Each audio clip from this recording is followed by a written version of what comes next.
Bienvenidos a Conversaciones de Fe, soy Ismael Cot y hoy estoy con unos amigos, Oscar Israel y Gesem, los dos que son de cultura judía, de tradición y que también son de tradición cristiana, conocen a Cristo, es su Señor, su Salvador. Y con ellos vamos a hablar de tres libros que a mí me impactaron cuando me empecé a enterarme de estos libros, los tres libros de Melquisedec.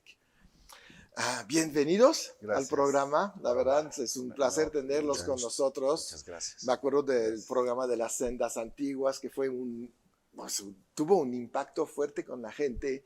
Y ahorita estamos hablando de estos tres libros, pero también de un personaje, porque Melquisedec es alguien muy especial, que no tiene genealogía, no tiene principio, no tiene fin. Tiene Salem como príncipe de Salem, ¿no? Entonces vemos muchas conexiones, obviamente, con Jesucristo. Pero estos libros, ¿de dónde salen? ¿Cómo nos enteramos de que existen?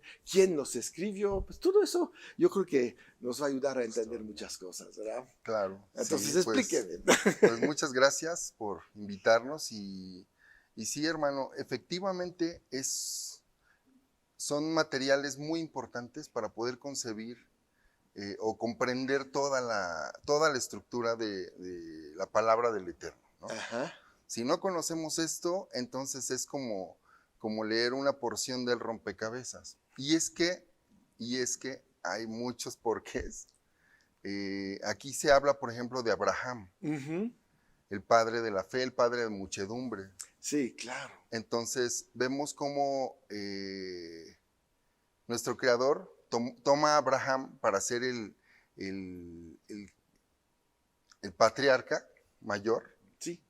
De Isaac y de Jacob convertido a Israel. Sí. Que de alguna manera de ahí provienen las 12 tribus de Israel y es el germen de la tierra. Es para hacer la luz.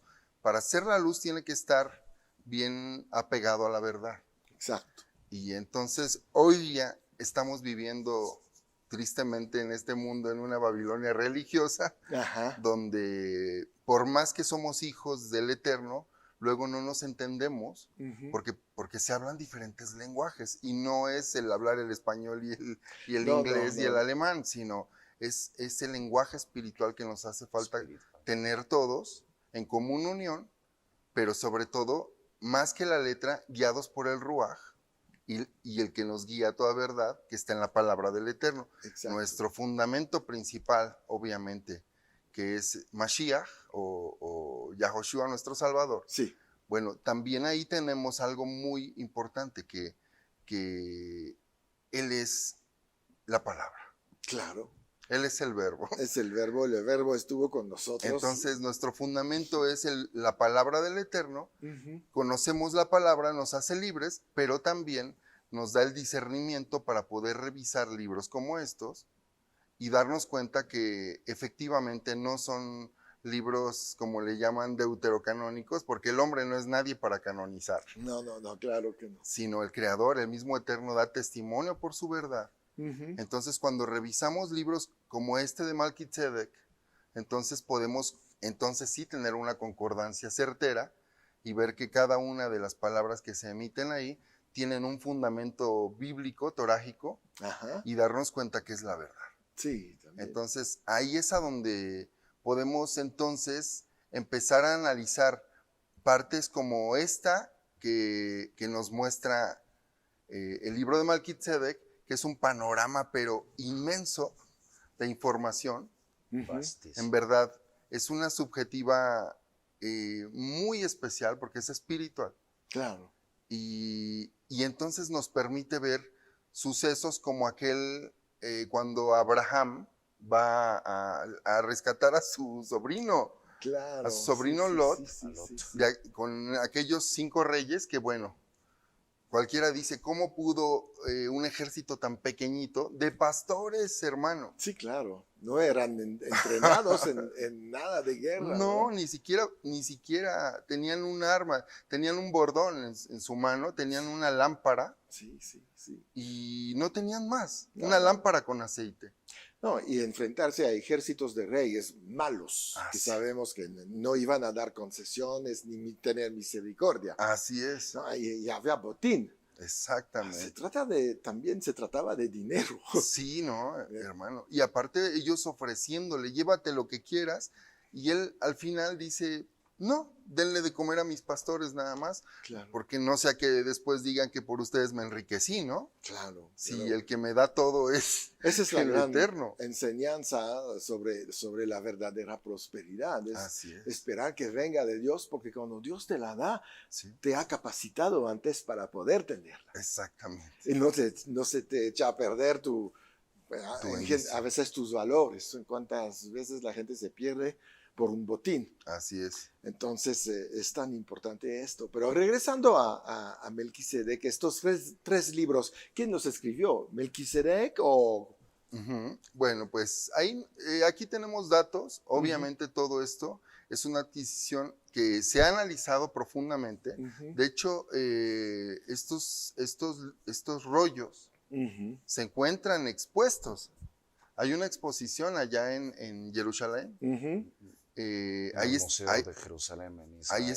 Ahí está el museo en Jerusalén y vemos cómo, bueno, incluso tiene la forma, si uno lo ve por la parte exterior, pareciera que tiene la forma como de un jarrón. Ah, Extraordinario. wow.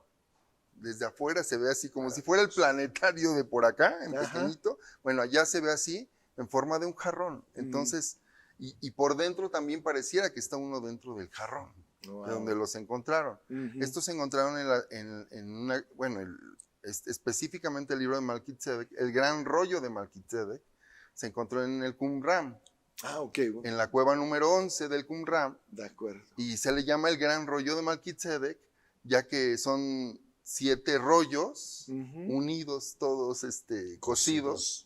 Wow. Entonces, por eso es una pieza muy grande y se le conoce como el gran rollo de Malquitzedek, ¿no? De acuerdo, de acuerdo. Se encontraron en el Qumran y entonces, bueno, pues de ahí se conforma de 3 partes. Ujú.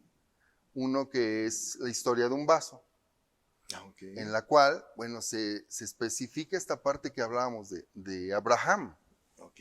¿no? Sí. De Abraham cuando va a rescatar a su sobrino Lot Ujú. De Sodoma de y Sodoma y Gomorra. Gomorra. Y bueno, ahí nos narra toda esta parte. Hay otro libro, el segundo, que es el libro de Shalem. Ujú. Ahí es a donde también nos habla sobre Malquitzedek. Y esto nos ayuda muchísimo para quitarnos muchos tabús, muchas doctrinas o hipótesis personales, porque mucha gente cree y está en el entendimiento humano de que se trata del mismo Yahoshua, Ajá. porque precisamente, como lo vemos en la palabra del Eterno, dice que sin genealogía, ¿no? Sí, claro. Pero bueno, ahí hay datos que son bien importantes, porque el que diga que no tiene genealogía, entonces ahí hay un detalle muy especial. Si vemos las genealogías que aparecen en la palabra del Eterno, vemos que, por ejemplo, es importante la genealogía de Noaj, por ejemplo, para acá. Ujú, Vemos que tiene 3 hijos, se habla de sus genealogías, ujú, pero específicamente hay una genealogía muy especial que es la de Abraham, ujú. porque a través de ese linaje entonces tiene que venir nuestro Mashiach. Sí, claro. Por eso es que Una profecía esa tremenda. genealogía se está plasmando en la palabra. Ujú. Sin embargo, eso no quiere decir que Malquitzedek sea celestial Claro. y haya venido a estar aquí. Él tenía un padre, ahí en la historia de Salem, ahí podemos ver que él tenía a su papá, que él estaba a cargo de un reino y un reino especial, Claro. porque es este reino a semejanza de Yahoshua, Sí. como dice el mismo libro de Malquitzedek, o la misma palabra también, en el libro de Hebreos, lo podemos ver, a semejanza de Yahoshua, también nos está diciendo que hay uno mayor que él, ¿no? Claro. Pues eso es un tipo y sombra. Sabemos que todo el Antiguo Testamento son tipos y sombras de lo que vamos a conocer nosotros en nuestra dispensación. Así es. Pero había ya unas señales interesantes de ver cómo se conecta Abraham finalmente con el tipo de sombra de la semilla final, ¿no? Del resultado ahí de su obediencia y de su fe. Es muy importante llegar a comprender las dos conexiones. Malquitzedek en su historia narra claramente, le narra a Abraham que durante 6 años estuvo registrando lo que le ocurrió. Él fue un hombre que antes de que existiera rey como Shaul o David en Israel, en Jerusalén, más específicamente, porque Jerusalén pertenecía a la casa de David, a la tribu de Yahudá, hasta el día de hoy.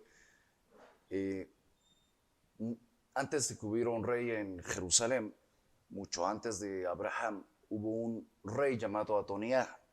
Adoniah, un sheimita de parla hebrea, era hebreo. Es que la palabra hebreo no solo se refiere a los judíos, se refiere a aquella semilla descendiente de Shem que mantenía el idioma hebreo. Y bueno, algunos pueblos se esparcieron, etc. En este caso, menciona que no se encuentra la palabra en hebreo, registro de genealogía, de días, de cuánto vivió, en qué edad lo tuvo su padre, como en el caso de cualquier otro ancestro en el Tanaj, en el pacto, en el antiguo pacto. Y encontramos claramente que tampoco se menciona si tuvo hijos, no menciona su línea hijo de abuela, de tal. Lo único que menciona es a su padre, Adoniah, un sheimita que se estableció en Shalem. Jerusalén proviene del hebreo antiguo Jerusalem. Actualmente se dice Jerusalén, pero Jerusalén viene de la palabra Shalem, que en hebreo antiguo es una derivante de Shalom. Shalom es paz divina, Shalem es como la armonía divina, es otro fruto de la Shalom. Wow. Ahí encontramos que Malquitzedek, por ejemplo, en su libro nos narra que él era príncipe de Shalem, y que todos, en vez de armas, tenían instrumentos musicales, y él tocaba el laúd, un tipo de guitarra árabe o ancestro de la guitarra flamenca española actual, y del violín y de varios instrumentos de cuerda modernos. Es interesante ya que toda su música era para el Creador, y se constata que servían al Creador que le enseñó Shem y Noaj a servir, el Creador del universo, el único. Claro. Cuando ellos estuvieron ahí, su vida fue dentro de estos rollos explicada, narrada, cómo llegó un joven que le traicionó al imperio, hizo que algunos se rebelaran con él.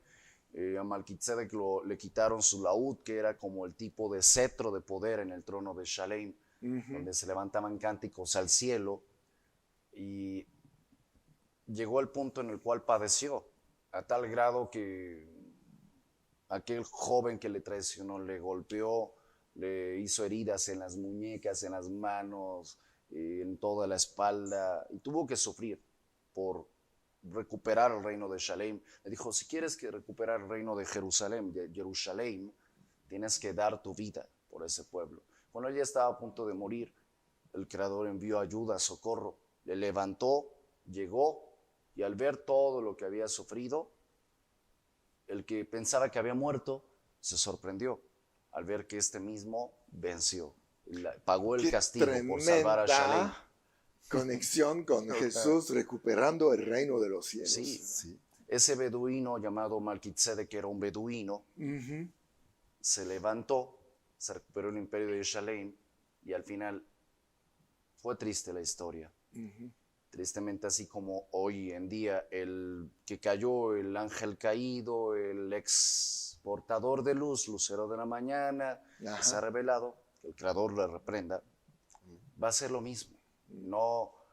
Él fue el que envió al Mashiach a la cruz a través de esos fariseos, y era necesario que se cumpliese. El Mesías se entregó por Jerusalén, pero por la Jerusalén eterna, Jerusalén, Olam, la eterna, la divina, la que viene como una kalaj, una novia hadashah, nueva, ataviada con ropa.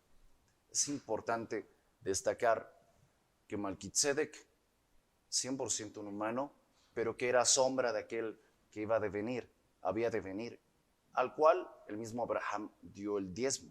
Sí. En representación de esto. Exacto, exacto.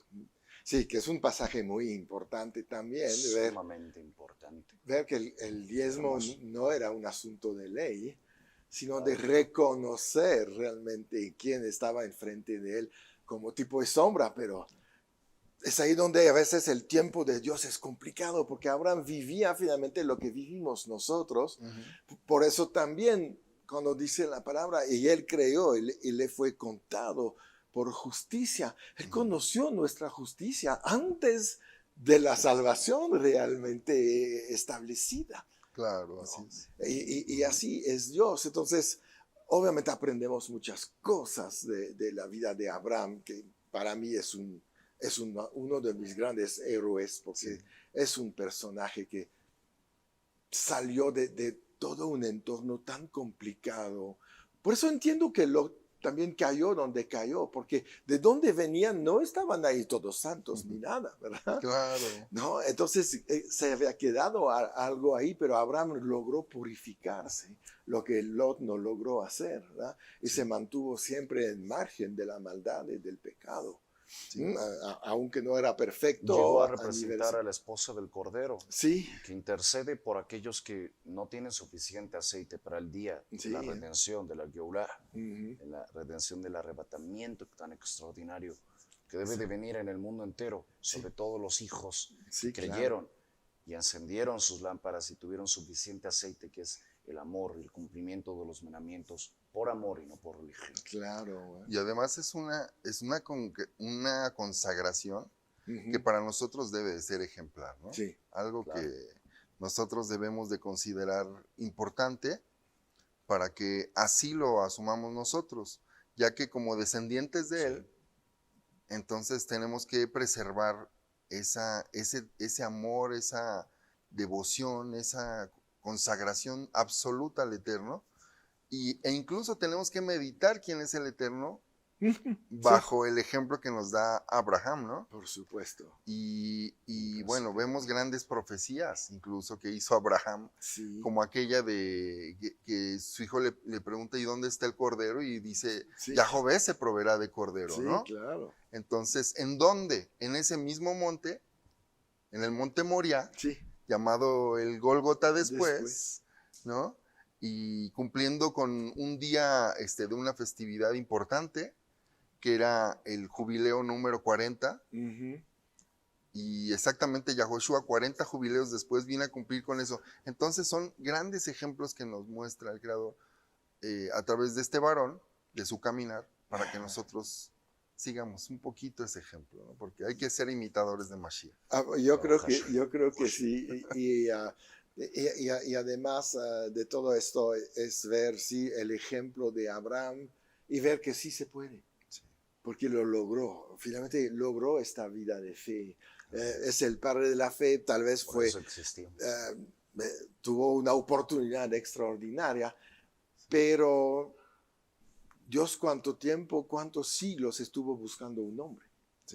Entonces, es un hombre extraordinario, la verdad, pero es un hombre. Entonces, nosotros no debemos de desanimarnos de la dificultad de la vida o de la persecución o no sé. Él estuvo en un mundo también bien difícil, lleno de maldad. La maldad había llegado a su máximo donde él estaba viviendo. Estaba a cuántos kilómetros de Sodoma y Gomorra. No estaba lejos. Sí, ¿no? Además, bueno, estando tan cercano, esto lo podemos descubrir en otros libros como el libro de Asher, que su padre servía o estaba con Nimrod.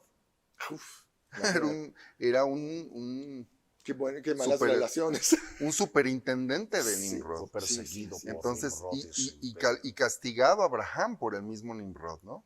Metido a un horno como aquellos 3 varones que estaban en Babilonia y bueno, tantas cosas. ¿No? Tantas cosas. Bien, yo creo que ahorita estamos llegando al final de este primer programa. Entonces vamos a seguir. No se pierden lo que sigue. Va a ser de gran bendición. La verdad, casi nunca se habla de estos 3 libros de Melquisedec. Es algo importante conocer un poquito más de lo que podemos aprender acerca de la palabra de Dios. Entonces, suscríbanse al canal, ayúdennos también a compartir esto, a mandar a mucha gente para que esta enseñanza alcance realmente a los que necesitan saber, que quieren saber más acerca de la palabra de Dios.